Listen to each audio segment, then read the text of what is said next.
Hello everybody, Jordan here. The PH is silent. Oh boy, this is a big one. I'm dipping my toe into the pool that is the Forgotten Realms' beloved characters. So know that I am not a wiki, I am not a novel, I'm a fan like you, and this is what I felt interesting to talk about. I 100% will leave stuff out that you, the mutual fan, believes I should have mentioned. It happens. We don't read minds. If you're new here, welcome, and I hope this brief history sparks your creativity. Today I'm discussing the lore and history of Jarlaxle. Normally I try to pull information from campaign settings, game published material, and not the novels. If it was important enough in the novels to make a chapter or paragraph in the campaign history, then I felt it was important enough to cover in the video. Jarlaxle is different because he is 90% novels and roughly 10% featured in game material. And I'll be upfront with you, I haven't read every Forgotten Realms novel. I know, shocking. But I am somewhat familiar with Jarlaxle, and honestly, the Forgotten Realms wiki has loads of information covering the books, so we should be okay giving a brief history into Jarlaxle. Let's dive in. Jarlaxle was born to Jarlaxle Baenre and was to be killed as an infant. In Drow society, certain males are sacrificed to Lolth due to the status of their birth. He was spared through circumstances, and Jarlaxle always felt like she was somehow tied to his fate, as she did not have it in her to kill the infant child. Drow society is divided up into ruling houses, and House Baenre is the first house of Menzoberranzan. Growing up, Jarlaxle was privileged, and it is believed this is why he gets away with so much mischief, for lack of a better word, because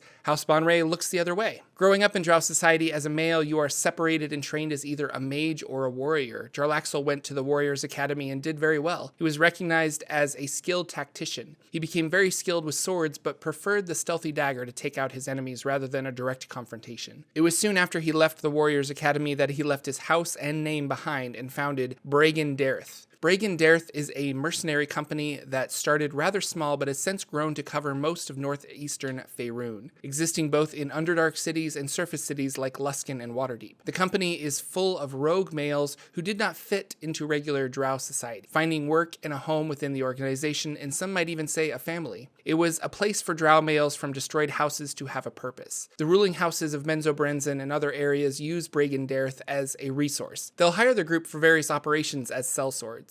Often unable to get their own hands dirty, a quick assassination can occur with Bregan D'aerthe, and the noble family can disavow knowledge of it. But to the highest price goes loyalty. There have been times when the mercenary company was hired to defend the house only to switch sides as Jarlaxle willed. They are an unlawful faction, but as I mentioned earlier, the houses will utilize them, so they seem to look the other way. Their goal could be considered to sow instability and chaos. Where there is conflict, there is war, and war is won through superior numbers and strength of arms. Bregan D'aerthe supplies both.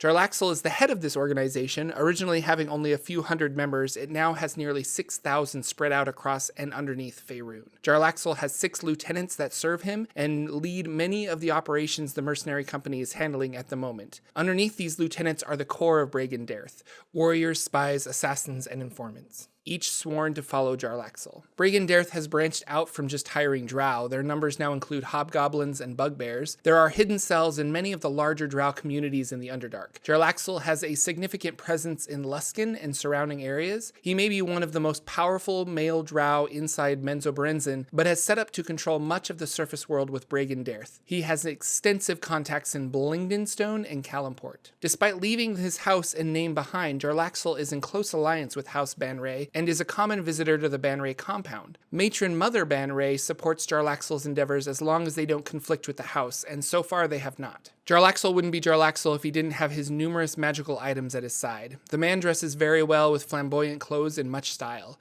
He shaves his head in clear defiance to his Drow upbringing, wearing instead a large hat with a giant feather. The feather in question is actually a feather of a Diatrima summoning, a large flightless bird and native to the Underdark. The hat itself is a hat of disguise, which allows him to magically disguise himself. He wears an eye patch that protects his mind from magical or psionic intrusion, and it has a limited X-ray power to see through doors. He has rings and trinkets that increase his AC, as well as boots that allow him to be near silent when sneaking, or as noisy as a knight in plate mail, plus many other items that keep him safe. Weapon-wise, he has an infinite supply of throwing daggers from some bracers that he wears, plus a variety of wands that have various magical effects stored within. Jarlaxle considers few others friends. Despite an apparent friendship, he may still cross them when it is tactical and the correct course of action, keeping Jarlaxle on top of the situation. Artemis Entreri is one whom Jarlaxle has traveled with for many years, and despite a rocky start, Drist Do'Urden views Jarlaxle with trust after he saved his life a number of times. Jarlaxle is a complicated character, and I honestly wouldn't know where to start playing him. If I had him as an NPC in my campaign, I would for sure use meta knowledge as a DM to ensure Jarlaxle came out ahead in most, if not all, situations. Thanks for watching, everyone. Thanks to my patrons on Patreon that keep these videos going. You are helping me craft videos on a weekly basis, so thank you. New videos every week, so please subscribe, and I'll see you all in the next one.